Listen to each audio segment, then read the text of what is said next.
Hello, it's Bob Beverly from FindWisdomNow.com. I'm going to read you a dig that I wrote a while back during the Christmas season. And about a year ago I wrote this, and it was a day like today where I saw Santa. I saw Santa the other day.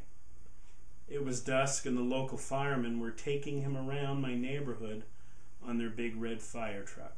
Lights going, sirens blaring. Santa Claus was coming to town.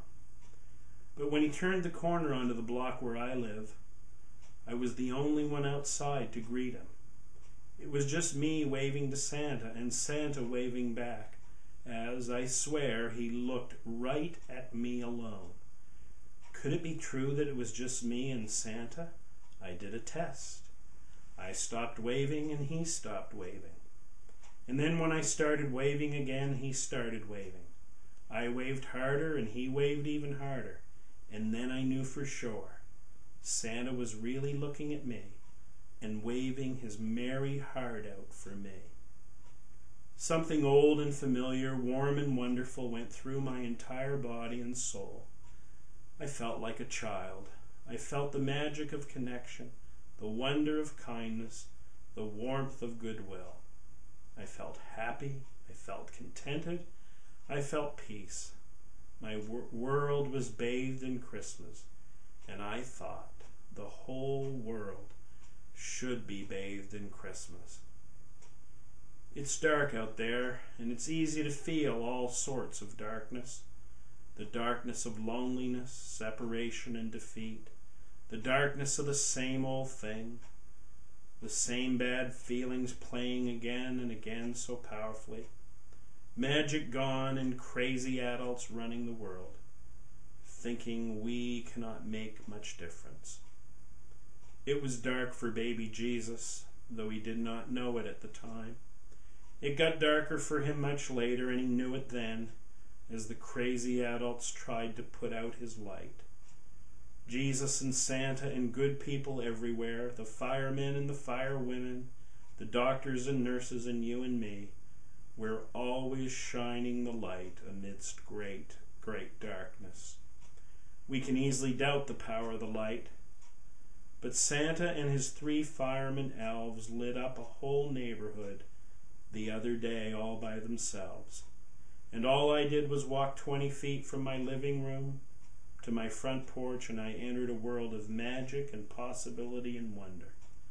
And Jesus' light still shines, and the crazy adults who put him to death are only remembered, if at all, because he walked the earth.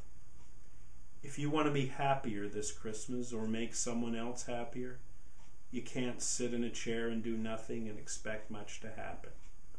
Action is always required. If you see the light coming, if you hear the noise of goodwill, you have to get yourself in front of Santa. And then you need to pause and let the goodness sink in and soak in and feel the fresh and creative power of that which is not dark. Oh, how easily I could have stayed on the couch, read my newspaper, and let Santa ride by, neglected by me. Neglected by me. Oh, how easily I could have stood on my porch, a distracted, cynical, cool adult, merely surveying the scene, letting Santa ride by, neglected by me, neglected by me. Do you know how easy it is to miss Santa, to miss Jesus in all his disguises, to miss the light simply because we either stay on the couch or stay cool and distant in our crazy adult ways? How easy it could have been for the wise men to stay home, for Joseph and Mary to say no thanks, and for Jesus not to bother all the many times he bothered.